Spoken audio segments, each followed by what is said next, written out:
Welcome to Inside the Firm, a podcast dedicated to small business owners and hosted by entrepreneurs, Alex Gore and Lance Cayko. Each week, they take you on their journey of how to start, run, and grow a business by bringing you inside their architecture and real estate development firm. Get a behind-the-scenes tour of how these business leaders manage their clients and foster company culture while creating new and innovative projects. And now your hosts, Alex Gore and Lance Cayko. Welcome to another episode of Inside the Firm. I'm Al MVP Gore. Hell yeah. And we're here with Lance holding the calm Cayko, which he did yesterday. Very proud of him. Good job. You did great. I tried. You did. I felt like I didn't, but I'm glad. That's why I asked. I wanted your fresh perspective this morning because Al's real middle name is Al Peacemaker Gore. Yep. So it was just a meeting with staff, and sometimes you can have hard conversations. That's fine because you need to root down to hard issues and get real results. And you held the calm. Yeah. It's a book that I downloaded it. I didn't read it yet, but Hesha Abrams. Abrams. Check it out. Seriously, so good. She was on the show last year, at the end of last year. Phenomenal book. Hesha Abrams. Go check it out. So before we get into that, let's pay the bills. And we're going to pay the bills by telling you about buildabetterco.com, buildabetterco.com for Build a Better Company. Just to let you know, I was going to have Build a Better Business, but it was already taken, so I couldn't do it. And I wanted the alliteration, so I had to pivot. Anyways, it still bothers me. A little bit. It should bother you because now the newest book I'm reading is that you're gonna read too is Brain Glue, and that's chapter 1, the importance of alliterations in marketing. That's the next one. That's what I was going to tell you. I think what it's going to do is it's going to give you, Al, confidence that it's okay to switch. Like, it's got, dude, it might. But it's already taken. You mean switch if I find something else? You'll figure it out. In other news, when is the next time you're going back to Fargo? 2 weeks. 2 weeks. Okay, remember to bring the HOK book with you. I do. Okay. I just didn't read it last time. That's fine. I think we might talk about it. One of the biggest lessons, I think the overall theme was, holy cow, these guys screwed up a lot, and they're still successful. That's cool. It's HOK, for God's sakes. It's HOK. And then also like, oh, this is a smart move. We are basically doing that, or let's do it a little bit refined, a little bit more. Just very excited about that. But go to buildabetterco.com where you can improve your firm, improve your profit, improve your sanity, improve the smoothness that your firm runs.com. Watch our 5 shifts to increase your profit. Reach out to me at akg@f9productions.com. Back to me, Mr. MVP. You need to go to arcat.com. You need to look at this awesome Tumblr I have from arcat.com because if you can't find the product data you're looking for, you might be using the wrong search engine. Broad searches result in consumer products, out-of-date information, and websites that hide or don't have the information you're looking for. You don't want that. If you need specifications, CAD, or BIM, arcat.com is your search engine. Find and download the up-to-date data you need fast. arcat.com is free and requires no registration. So try Arcat today. That's ARCAT.com. Al Gore, back to you. Okay, we're going to talk about the housing outlook, and we're going to talk about the Fed because I think if you're running a firm or being in a firm, you should know that basically there's still this kind of crunch in money and how long that's going to go, because if you set your expectation right, you won't be so disappointed. And it relates to I love it. Building a project, right? Let's say you're going to get a project done building construction wise, because that's kind of the hardest, most stressful thing, in a month, right? That last month is going to be absolutely crazy, right? And you might not have the finances, the people in place if it actually takes 2 months, right? Mm-hmm. So setting your expectations that this might take 2 months makes your project go smoother, makes you able to ride out those swings a little bit better, and not make you do dumb things like laying off staff when you don't need to. Mm-hmm. If you were watching the stock market, you probably noticed before Christmas, it was just booming, right? Bitcoin was booming, everything was booming. Now I know. I didn't know that. Yep, everything was going great, and then around like the 6th of January, it basically flatlined, went down a little bit. And one of the reasons why was the inflation numbers came out. Okay. And it went from like 3.2 to 3.4. And that dampened all the bigwigs' expectations of a rate cut in March. So if inflation is staying the same or going up, 0.2% isn't a lot. They basically said we're not going to get a rate cut in March. And because that rate cut in March would have psychologically have done what you were predicting. Like everyone's like, oh, Yep. we've turned. Everything's going back down. Nice. Blah, blah, blah. That's what we want. So a lot of people are now predicting that it might be, it won't be March, but it might be until June, July. So that's what I'm saying is that, hey, things might continue to be sort of sticky. Developers not wanting to pull the trigger, consumers not wanting to get big loans because looking ahead, inflation is still hovering around that, isn't going down, and it's not going to maybe turn a rate cut until June, until the summer. The Fed did at their last meeting last year indicated in their report notes that they are expecting to have 3 interest rates cuts this year. Yeah. So that's a quarter point, a quarter point, and a quarter point. Let's just say June, let's say October, and then, let's say November, December, something like that. That's what the market is predicting right now, instead of like a March, a June, and an October. So it's just kind of delaying that, kind of like how projects get delayed, all that. Yeah. It's I mean, I think it's I'm not even sure we talked about inflation so much. So this is probably the first episode of the year where we're starting to talk about it in that kind of way. I just want to give everybody a on the ground kind of perspective of what's going on and what I'm seeing as far as inquiries are going.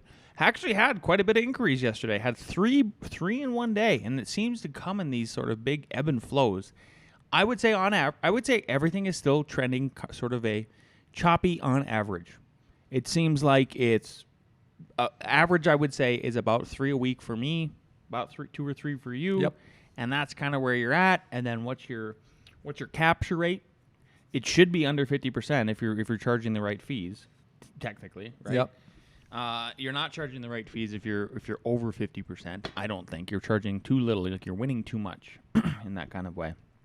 So, but the big developers and the ones we had proposals out. I had proposals out to a developer in town, and they said nope, we're not doing it because of the interest rates, because they're still sort of shaky. The one by downtown? Yeah, so I think it's exactly like it's got to be we just need a little bit of a cut. We just need a psychological shift. That's really, I think, and so it gets the economy. Basically, what the economy needs to do is it needs to get into a flow state. Yeah, and what I'm saying. I shouldn't say a whole point. I think it's a quarter point. Like those, quarter point. That's so all we quarter need. point, quarter point, quarter point. That's what they indicated, not 3 points off. Yeah. Just to be clear. Yeah. But I wish they would do like what you're saying, like, hey, we're gonna do an 1/8 point. They won't because they're afraid of. I actually don't care. 1/10 of a point would be fine. Yeah. I just think that would put people in the flow state. Yeah. And they would get that going for themselves. Yeah. Housing outlook. Yeah. So that being said, with anticipation of the rates not going any higher, housing confidence has jumped to its highest level in 20 months, which gives perspective. This has been going on for about, like 20 months now. Americans haven't felt this optimistic about the housing market in 20 months, a new survey found. But still high home prices may threaten to blunt that re-emerging confidence. So Fannie Mae's gauge of housing sentiments jumped 2.9 points in December to 67.2, its highest level since April 2002. So, basically, here's a quote. Even if rates fall further, we continue to believe that affordability will be tempered in part by elevated home price, especially for first-time home buyers. Mark Palma, Vice President and Deputy Chief Economist of Fannie Mae, said in a statement. So if you look at the graph here, which if you're watching online, basically there is a blue line, which is a net 80% of people saying it's a good time to sell. It basically crossed over in 2015 and has been what people thought a good time to sell the whole time, besides obviously that COVID, a couple months in the summer there. And then people who saying net, it's a good time to buy. That has Seller's market, eh? Yep. I don't know about that. But okay. Because sentiment is important, but we're on this sentiment. We're on this psychological, are we getting into a flow state? Yep. And too, it's kind of crazy because a lot of the first-time home buyers are now transitioning, at least in our area, is to townhomes because they're 1,800 square feet. You aren't seeing 1,800 square feet or lower out in the suburbs being built new. Yeah. And what's crazy is we always compare 1950s to now, right? And a house only cost $12,000 then. Weird inflation. that's our. It's weird that our sort of barometer, like our North Star. It's our North Star. The 1950s is our North Star. Yep.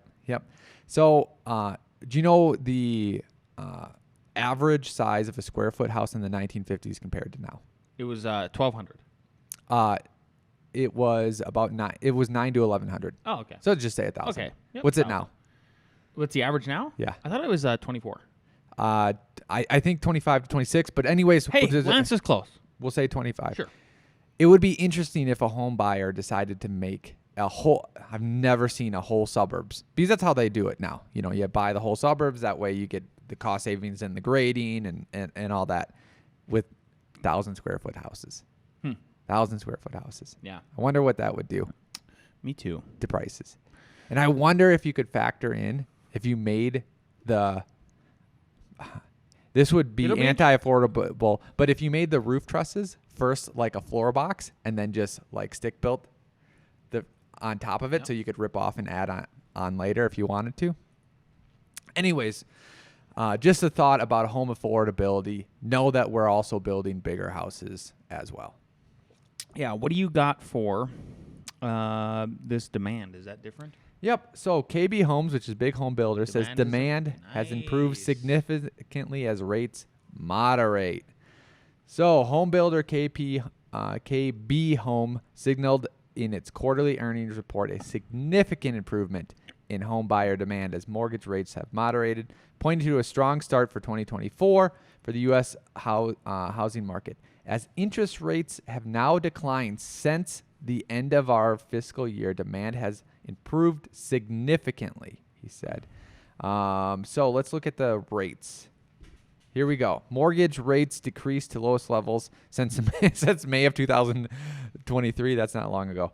So if we look, going back all the way to the year 2000, wow, the year 8.3, 8.5 in We weren't 2000. even thinking about homes. We weren't even thinking about this stuff back in 2000.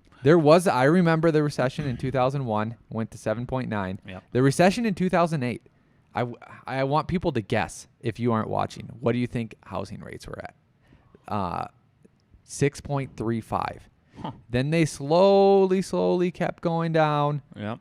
2016, 3%. Priming that pump. Went back up all the way down to COVID, about 2.72. I think I refinanced it like 2.85. Mm-hmm. And now we're at 6.6. So we are right at 2008 levels. And it went, the peak was about 7.8, let's say, to 6.8, let's say. And then if you do a quarter rate down. But and the title of this one was KB Home says housing demand has improved significantly. Yeah, 'cause you wonder too, basically things get priced in after a while. Sometimes it takes the market and the people to just factor in the pricing, and eventually they get there, and they you've adjusted your spending, all that kind of good stuff. Like there's super positive things going on. Gas prices have leveled out. Yep. And they're reasonable now. Like it doesn't kill me to fill up the Suburban or Al's truck or whatever. You see the gas bills from the different companies coming in and stuff like that. That's all good and grand. Windows. Yep. I'm ordering windows as a builder right now. It's like January 19th as we're recording this, 2024. 6 weeks. Only 6 weeks out now. Wow. You know, so like things are, hey, it's getting a little better. It's getting a little better. It seems this seems navigable. Like we're not seeing some kind of giant catastrophe, right? Yeah. And we are going to skip ARE Jeopardy today. So we have a couple minutes. There's one topic I want to try to get into here that I'm going to do real quick. Sure. And that is, so I read this book over the break. I think I talked about it on the first show of the year, and it's called Drive. And what it does is it's focusing on, if you run a business like we do, right? The service-based businesses, your staff is everything. It's not your products. Like if you were doing products, then your machines are probably everything, and your staff maybe isn't everything to make everything run, right? So I'm on this. If you've heard me say this multiple times now, like flow state. I'm on this flow state kick because it's such a beautiful way of describing. Honestly, it's sort of like meditating in real life because you're just present. Like if you're so present at the task you're doing that you love, you're in a flow state, because then it's the idea that like I got to work, I was doing what I wanted to all day. Maybe my distractions were also minimized that day. And my environment was putting me in this place where then I looked up at 5 p.m. and went, where did the day go? And I still got a ton of stuff done. Mm-hmm. That's the perfect flow state, right? So one thing you have to set up in order for people to be able to get into that place is they have to be able to work autonomously. So I want to focus in on, I've got an article pulled up here. It's called The 9 Benefits of Autonomy in the Workplace. Okay. Number 1 is supercharged motivation. Autonomy is like a magic potion for employee motivation. When employees are free to make decisions or take ownership of their work, extreme ownership, Al, their motivation skyrockets. They become driven by a sense of purpose and desire to excel. Say goodbye to those dreary Monday mornings and hello to a workplace brimming with passion and enthusiasm. Again, remember, this is on the heels of like how do you, we keep talking about this. This is literally perfect. I didn't even notice this. The website is called culturemonkey.io. Oh, right? We keep talking about this like, I want this culture in my business. Well, you gotta, there's this part of it that's a huge part of it, right? Number 2, especially for us designers, right? It gives the people unleashed creativity. So creativity is one of the top perks of autonomy. When individuals have the freedom to explore, experiment, and unleash their imaginations, fresh ideas flow, and creative breakthroughs become the norm. Who needs a creativity workshop when you've got autonomy fueling the fire? 3, trust and empowerment, and it builds trust between employees and managers. When individuals are trusted to make decisions and take responsibility, they feel empowered. Managers become mentors. That's what I like. I think that's one of my favorite parts, because then, and we've experienced this multiple times, especially with some senior staff in the last maybe 2 or 3 years, where they'll come to us and go, do you have any advice? I'm like, oh yeah, this feels like a mentorship sort of thing, right? Number 4, enhanced collaboration. Autonomy and collaboration go hand in hand. When employees have the freedom to bring their unique perspectives to the table, teamwork soars. Ideas are shared and diverse talents are harnessed, and synergy becomes the secret sauce that propels organizations forward. It's like a jam session where everybody gets the chance to sign. I didn't like that. Culture monkey. We're not into jam band stuff. Number 5, increased job satisfaction. Employees who are given control over how they manage their work are more satisfied with their job. When an employee feels trusted, respected, and in control of their work, they find joy in what they do. Number 6, personal and professional growth. Autonomy is a springboard for growth. When employees learn to take on new challenges and shape their own career paths, they blossom. They acquire new skills, expand their horizons, become the best selves. 7, agility and adaptability. When employees make decisions on the spot, they become nimble and adaptable. Very important to be nimble, especially in this environment, right? We're like, hey, business isn't that great. It's not that bad. What if it gets worse? How much more important is it for everybody to be nimble and be able to pivot? Yeah. With the market especially, right? Like what if the future is like Al was maybe suggesting was, oh, now all the houses are going to go to like 1,000 square feet. Well, that means it costs less to build them. Therefore, like the design fees got to be less. It's all simpler. Yep. You're not doing as much crazy bump outs, custom things, blah, blah, blah. Nailing it. Number 8, reduce burnout. Autonomy acts as a shield against burnout. Very important. Employees that have control over their workload, priorities, and pace find balance. They have the power to set boundaries, take breaks when needed, and align their work with their energy levels. Number 9, attraction and retention of top talent. An autonomous company culture is a magnet for top talent. In a world where talented individuals seek meaningful work and a sense of purpose, autonomy stands out. The biggest challenge to get there with all of these, which they're all 100% true, is, minus the jam band part, is if you want it, like, this is a challenge to any employers who are looking to make that first hire, even their second hire, just expand.